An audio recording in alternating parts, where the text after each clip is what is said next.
So my name is Steve Payne. I'm a senior engineer for active suspension systems within McLaren Automotive.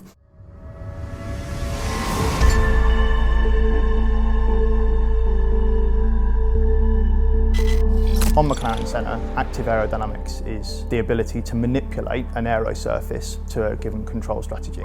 So on the front axle, we have two flaps that sit in the front or above the front splitter of the car that we're able to modify the angle of. And on the rear wing, we are able to change by 35 degrees the attitude of attack of that wing. The ability to change those angles fundamentally then manipulates the airflow over the car, and it's that change in airflow which gives us either increases or decreases in downforce across the car as a whole. The front active flaps vary the amount of downforce that is generated by the front end of the car, so the splitter system, and the flaps themselves spoil the airflow depending on the position that they're in.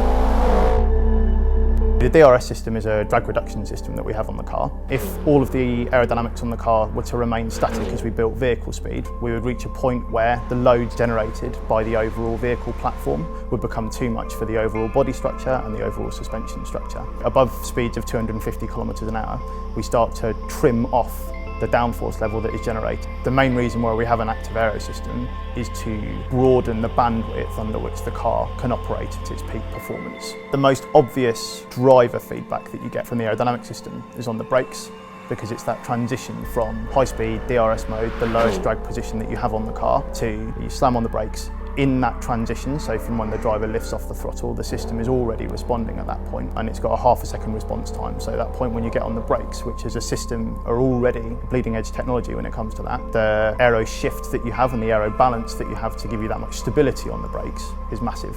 The active aerodynamic system on the Senna gives us the freedom to decide how much downforce we want, when we want it, which ultimately unlocks the maximum performance from the car in all situations.